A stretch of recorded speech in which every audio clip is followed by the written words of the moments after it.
Hello and welcome to Super Cinema. I'm the Super Nerd, and I thank you for joining me. And today we're going to be talking about the new film, Minions and Monsters. This is the newest film from Illumination, and first off, let me just say that I have never been that big a fan of Illumination. Sometimes they have a pretty decent film here and there, like The Lorax, for example, but I mostly just find their films rather juvenile and not that fun, and they don't really have a whole lot of reasons for me to enjoy it. I can understand how kids might enjoy the antics of the minions, but for me, it just never really clicked for me. My girlfriend is really into the Minions franchise, so I, of course, ended up having to see this film. And we went there and watched it, and I was actually kind of surprised. I ended up liking this a lot more than I thought I would. The film follows a completely different group of minions than what we've seen before. I believe the original ones were like Kevin and Bob and some other name. But this one follows James, Henry, and I forget the name of the other one. But anyway, James wants to be a film director, which is something that I can relate to. I've wanted to make a movie my whole life, and I've been toying with the idea of maybe making one here in the future. Once the baby comes and the baby's progressed a little bit, then I'll probably be doing that at some point. But this film follows James on his quests to make a movie. And they go through many shenanigans, and they become really big film stars during the silent era of Hollywood. But the moment sound comes into the picture, they realize that the minions don't make for good actors because they don't speak like a average person. They speak a lot of gibberish, with a few other languages mixed in. But anyway, James doesn't give up hope, and he has the idea of making a monster movie.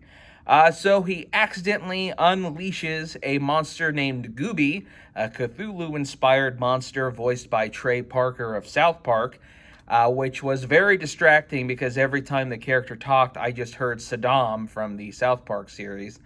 And he convinces James to help him release these other monsters for the movie, but it ends up being a plot to, you guess it, take over the world. And now the minions have to save the world from the upcoming destruction that these monsters are trying to bring to the world. Overall, I thought the movie was pretty charming, and I actually think I liked it a lot more than their earlier film this year, the Super Mario Galaxy movie, which is saying a lot because I'm a big Mario fan.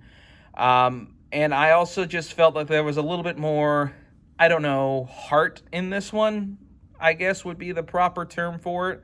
I empathized with the characters a little bit more in this one, maybe because of my own desire to make a movie and my love for the movie making process, and just the genre of movies as a whole.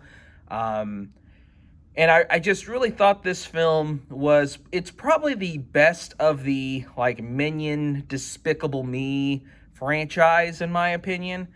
It didn't get, over insanely, childish, in my opinion. There was still a lot of that childish humor in it, and I still think kids will enjoy it immensely because there's a lot of slapstick and whatnot in this film. But I thought the film was very fun, and I had a lot of laughs while watching it. Actually, the George Lucas cameo in particular really got me the couple times that George Lucas appears in the movie, and it was just a fun ride. Now, does this film make me a Minions fan per se?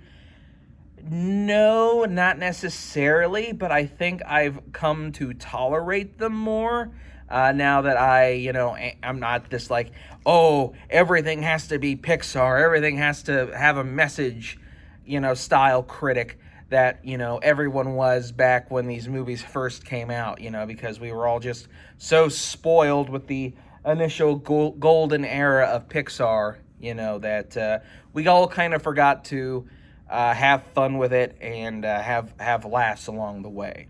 The film is really colorful. The visuals really pop, and I actually do really like what Illumination's doing in terms of their visual style.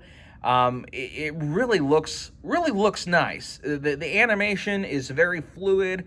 The backgrounds really pop, and I'm very interested in seeing their upcoming space movie that I saw a preview for before this movie.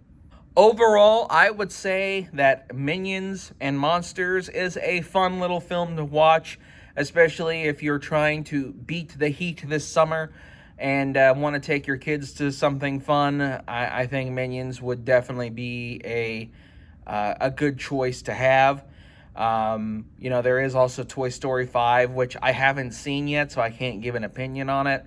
But I did end up really enjoying this movie a lot. So I'm going to be giving Minions and Monsters a 4 out of 5.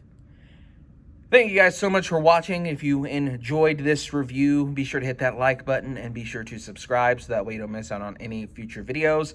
What did you think of Minions and Monsters? Let me know in the comment section down below. And until next time, I'm the Super Nerd, and I will see you at the movies. Take care.